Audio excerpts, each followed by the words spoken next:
রইলকে বাদ রইল হচ্ছে র্যাব। র্যাব নিয়ে নানা তর্ক বিতর্ক আছে, র্যাব বিলুপ্তির কথা বিভিন্ন সময় উঠেছে, র্যাবের বিভিন্ন কর্মকাণ্ড প্রশ্নবিদ্ধ, শুধু প্রশ্নবিদ্ধই না প্রমাণিত, বিশেষ করে গুম খুন, আহ, বেশি দূর যেতে হবে না, 7 মার্ডার নারায়ণগঞ্জের থেকে শুরু করে আরো বহুত ঘটনা আছে। তো যাই হোক, সেগুলি তো অবশ্যই বিচার হচ্ছে এবং হবে, কিন্তু র্যাব কি এইটা যদি আমরা একটু ভাবি তাহলে র্যাব হচ্ছে একটা এলিট ফোর্স। এখন এলিট মানে কি এটা নিশ্চয়ই আমাকে এই ব্লগে কাউকে বোঝানোর কোনো কিছু নেই, তাই না? সো এলিট কি? সমাজের এলিট শ্রেণী বলি না আমরা? তো সমাজের এলিট শ্রেণীকে যদি আমরা ডিফাইন করতে যাই, যদি আলাদা করতে চাই, তাহলে তার কিছু বৈশিষ্ট্য থাকে। এখন র্যাবেরও কাজের কিছু বৈশিষ্ট্য আছে, এই কাজগুলি র্যাব করবে। র্যাব তো সাধারণ আপনার কি বলে এটাকে, যে আনসার বাহিনীর মতো কাজ করবে না, র্যাব তো পুলিশ বাহিনীর মতো কাজ করবে না। তার কাজের, যেহেতু সে একটা এলিট ফোর্স, তার কাজের কিছু প্যাটার্ন আছে।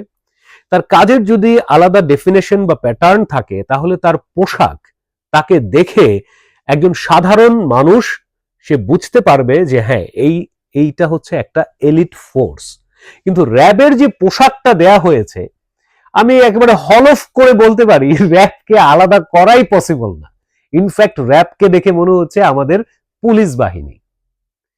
এবং একজন আমাকে হেসে হেসে বলছিল যে আগে র্যাবের সেই কালো পোশাকটা দেখলে একটু ভয় জাগতো ভেতরে।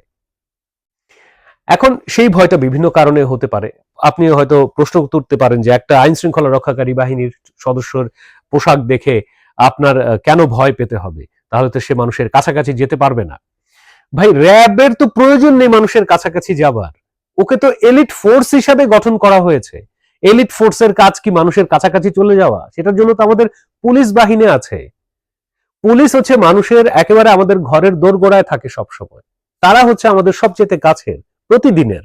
র্যাবকে কি আপনারা তাহলে প্রতিদিনের মতো বানিয়ে ফেলতে চাইছেন? র্যাবের এই পোশাকটা কি র্যাবের আসলে তার যে চরিত্র, তার যে এলিট যে ব্যাপারটা, সেটা কি ধারণ করে? এই রং কে পছন্দ করেছেন? রংটা কিভাবে পছন্দ হলো আমার জানতে ইচ্ছে করছে। সবচেয়ে বড় জিনিস যেটা, আমাদের এই উপদেষ্টা পরিষদে দুজন একেবারে সদ্য জেনজি থেকে উৎপাদিত দুজন উপদেষ্টা রয়েছে। আমাদের নাহিদ ইসলাম রয়েছে, আমাদের সেখানে আরেকজন স্পোর্টসের আমাদের একজন রয়েছে। সো এই দুজন উপদেষ্টা থাকার পরে অ্যাটলিস্ট তাদের একটা মতামত আমার মনে হয় নেওয়া যেতে পারতো। যদিও বিষয়টা স্বরাষ্ট্র মন্ত্রণালয়ের, আমি অস্বীকার করছি না, কিন্তু আমি আবারও বলছি এটা কিন্তু রেগুলার গভর্নমেন্ট না। রেগুলার গভর্নমেন্ট যেভাবে